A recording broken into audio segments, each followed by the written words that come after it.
Epidemiologien i det her, ja, så skriver man på sundhed.dk, at omkring 3% af patienterne skal mistænkes for at have den her sygdom. Det er altså folk, der har kronisk træthed, og uden at man lige umiddelbart kan finde årsagen hertil. Og så skriver man, at man regner med, at 3 promille af befolkningen vil ende med at få diagnosen. Hvis man skal snakke om, hvad sygdommens karakteristika er, så findes der temmelig mange forskellige definitioner. Det vigtigste er, at definitionerne afgør, hvor velkarakteriseret patientpopulationerne er. Og internationalt, der er der enighed om, at det er et absolut krav, at det, der hedder PEM, post-exertionel malaise, skal indgå som krav. Ellers så bliver patientgruppen for diffus. Udover det, så kræves der selvfølgelig en sygelig træthed i enten 3 eller 6 måneder. Og så kræves der som nævnt PEM, altså post-exertionel malaise, som er det fænomen, at både fysisk og psykiske anstrengelse kan medføre både akutte og kroniske og ofte meget langvarige forværrelser af alle de symptomer, som patienten i øvrigt har. Ved undertegnet, det er meget forskelligt, hvor meget der skal til.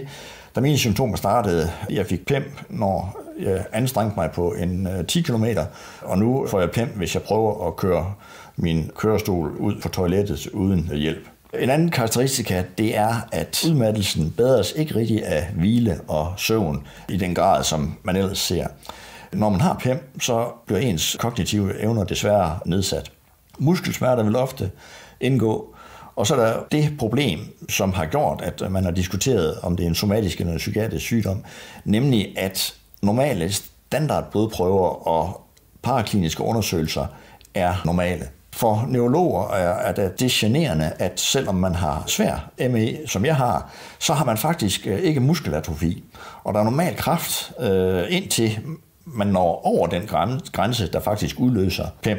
Ved den sværeste kategori af sygdommen, den der hedder meget svær ME, der udløses PEM bare med bevægelser, så det er patienter, som er helt sengebundne og som ikke engang kan bruge tykkemusklerne, altså som sondeernæres. En anden ting er, at anden kendt sygdom skal være udelukket. Det gør også, at det er vigtigt at undersøge for komorbiditet, fordi det er svært at stille den diagnose. Hvis man skal se på, hvad der er internationalt flertal for vedrørende behandling, og det vil jeg mene, at man skal rette sig efter ved de 90% af patienterne, der skal behandles på hovedfunktionsniveau. Så nævnte jeg jo, at historisk har det været sådan, at hvis man tror, det er en psykiatrisk behandlingsmetode, jamen så går det hele ud på kognitiv adfærdsterapi, altså at tale patienten til at blive helbredt. Det duer ikke.